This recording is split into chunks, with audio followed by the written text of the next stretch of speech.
talk about the history of video games, there's a couple games that you have to talk about, like Pong and Pac-Man and Super Mario Brothers, that really influenced the entire video game industry. And Xevious is one of those titles. Xevious influenced the vertical shooting game genre more than any other game, and is, in my opinion, one of the best video games ever made. And incredibly challenging, frustrating, and enjoyable all at the same time. This game was released in 1982 and has fortunately seen a comeback on Xbox Live. And I think Xbox Live is tremendous, and the Xbox Live Arcade, bringing back the old school games from the 80s and platformers from the 90s.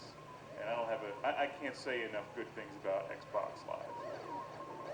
Not only does it bring back these great old school games, but it brings them back in high definition. You can play them through your HDMI cable into an HD TV. And it's just tremendous. Xevious is presented in its original native aspect ratio as you would have played it in the arcade, which is like a television laid on its side. It probably looks very familiar to those of you who have played games like Raiden, and there's so many games in this genre now. As a general rule, I think they're more popular in Japan than they are over here in the States. And I think that's unfortunate, because I personally like this genre a great deal. It's challenging, it's fun. As you know on this show, I love being the lone, daring starfighter against countless enemies, impossible odds, on a questionable, vague mission that usually doesn't matter anyway, because what's the point of this game is to get through it, to have fun, to rack up points, and to shoot things and watch them blow up. Xevious came out in the arcade in 1982 and has since been seen on game systems like the Atari 7800 and the NES. And in fact, the original Classic Game Room series, we reviewed the Atari 7800 version and a version for the PlayStation, which they remade. As you can see from the screen, you have two different weapon options. And that's one of the things that makes Xevious unique. But for starters here, you have your lasers, your twin cannons, I think they're lasers, maybe they call them something else, and your bombs. So you have to shoot your enemies in the air, and also bomb the enemies on the ground. And they're all shooting at you from different directions, and it's very challenging. What makes this game decidedly different from Raiden 3, for instance, which is one I recently reviewed, is that you can't power up your weapons to have this arsenal that fills the entire screen with your weaponry. You're basically limited to the two weapons that you start with.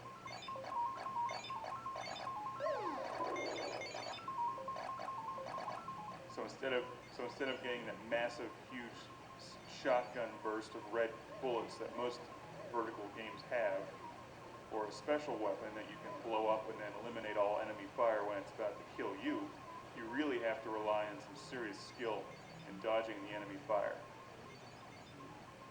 Now, I generally forget the story of Xevious. You can find it online, I'm sure.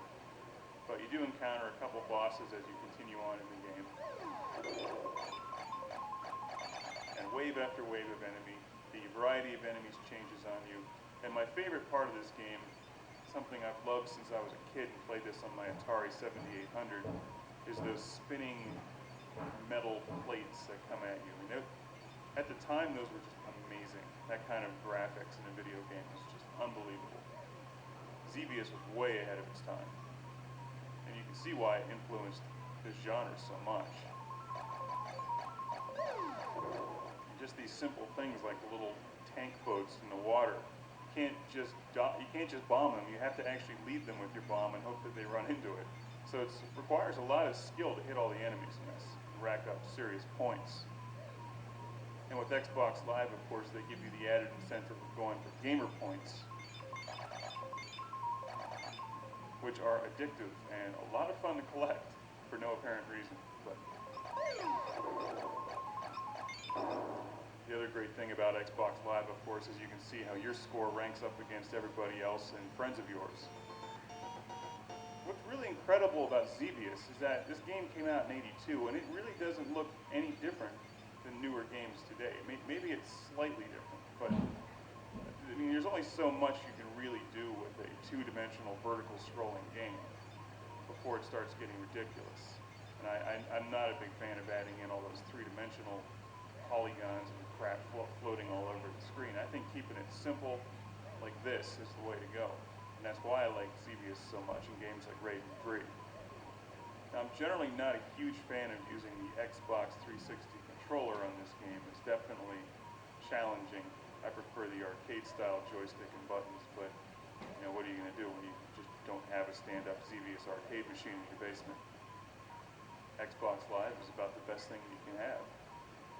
So it does require some skill to hammer away at the button, and also remember to bomb your enemies at a precise time. This is not a game where you can just hold down the fire button. It does give you an option to do a manual shot where you just fire at the rate that I'm firing at now, and also I use my other trigger to hold down the auto fire. So if a wave of enemies comes at me, I hold down that trigger and it lets off a machine gun burst of shots. But you cannot just hold down a consistent auto fire for the entire game. And for whatever reason, the music, although it just repeats itself over and over again, it never gets old. And maybe that's just because Xevious is that awesome. Here are the metal plates. I mean, just look at those. 20 years ago, that was incredible. They're tough too. You have to dodge those things. You can't blow them up, so you have to dodge them. And then the enemy fire is coming at you, and then you get caught in between the enemy fire and the spinning metal plates, and it kills you. I love to see the resurgence in arcade titles on Xbox Live. And they don't cost much on Xbox Live. A game like this is only about $5, and it really has infinite replay value. Even if you went out to find this for your Atari 7800 or NES, it would still cost you at least $5 or $6 when you add in the shipping cost. You probably end up finding it on eBay, for instance. But with the Xbox Live, you just download it, it's no problem. Now, I'm by no means the greatest Xevious player in the world. In fact, I'd like to get a lot better at this game because it really is one of my favorite games and always has been. Just need to find the time to sit down and get back into it. One of my favorite game systems is the Atari 7800. And that's one that I grew up with and had when I was a kid. And Xevious was up there with Robotron 2084 as my favorite game on the Atari 7800. I've played it for hours and hours and hours and hours.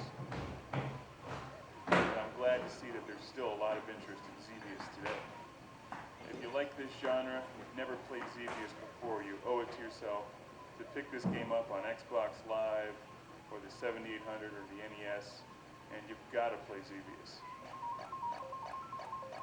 If you're really hardcore, you can go out and buy a real stand-up coin-op Xevious machine like they would have had in the arcades in the 80s, and you can put that in your living room, in your house. And your wife can come home and be like, "Where's all the furniture?" Like, well, I put it outside because we got a Xevious machine. And she may start to get red and get mad at you. Well, why do you need furniture when you have a Xevious machine? The whole point is to stand there and play Xevious. I mean, it's only common sense.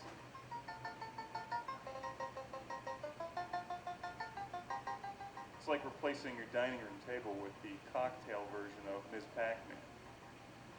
You can eat on that Ms. Pac-Man machine and play Ms. Pac-Man at the same time.